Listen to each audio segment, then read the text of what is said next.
Today, we're opening up a cold case. It's not a murder, but it is a mystery of explosive, almost unbelievable growth. The file is labeled Early Christianity.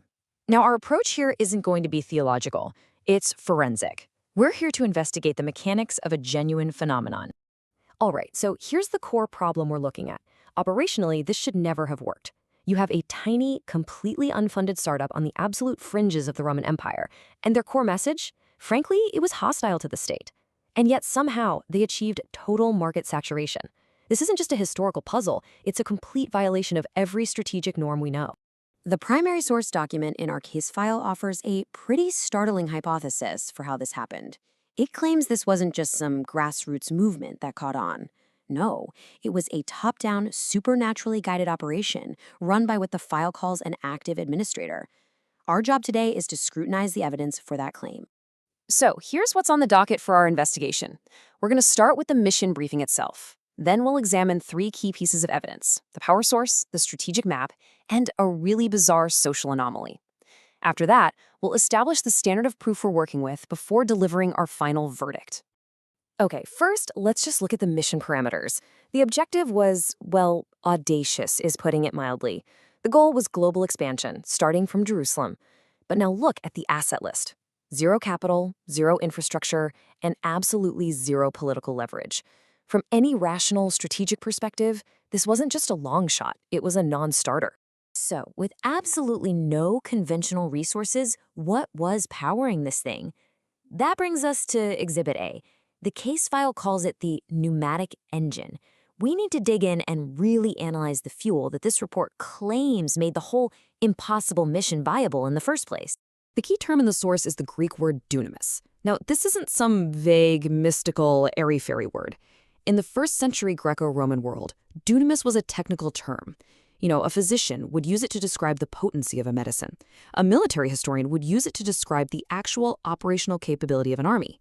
It meant functional power, the real inherent ability to get something done. And this is where it gets really interesting. We tend to think of spiritual power as just a feeling, right? A subjective boost of confidence. But that is not what dunamis meant to the original audience. For them, it was an objective transfer of capability. It wasn't about feeling powerful. It was about becoming functionally able to do the job.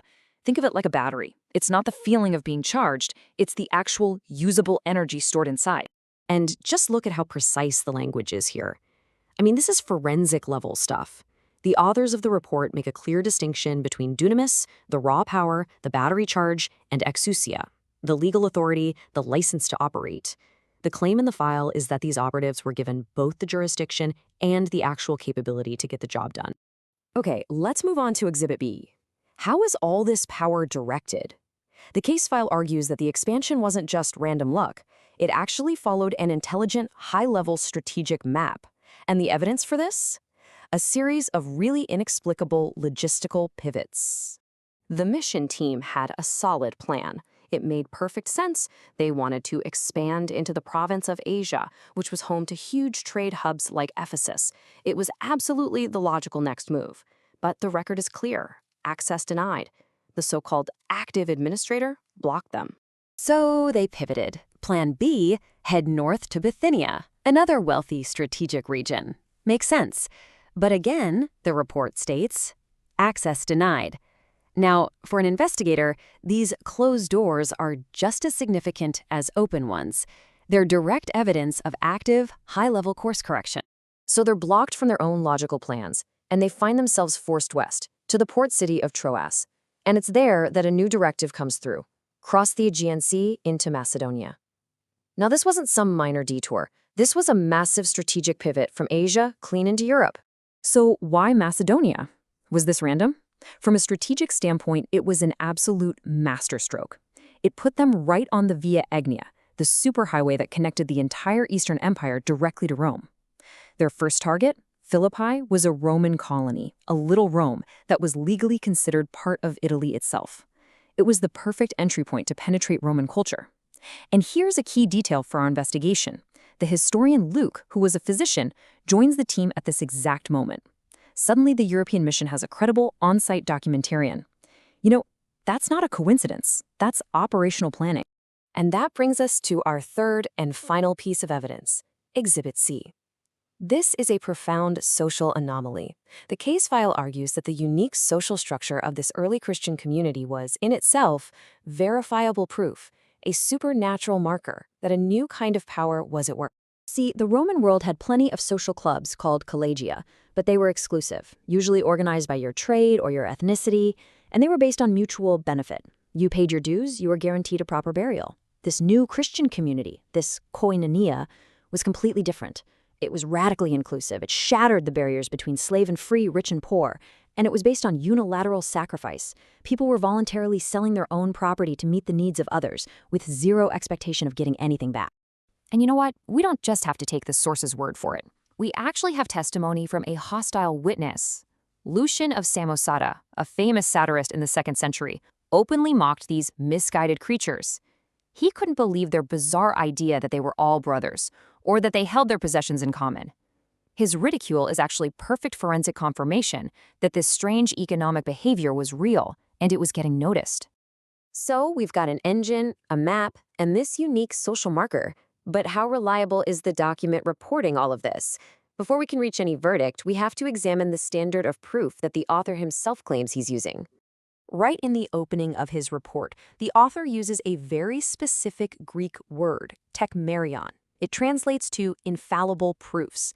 Now, this was not a casual word choice.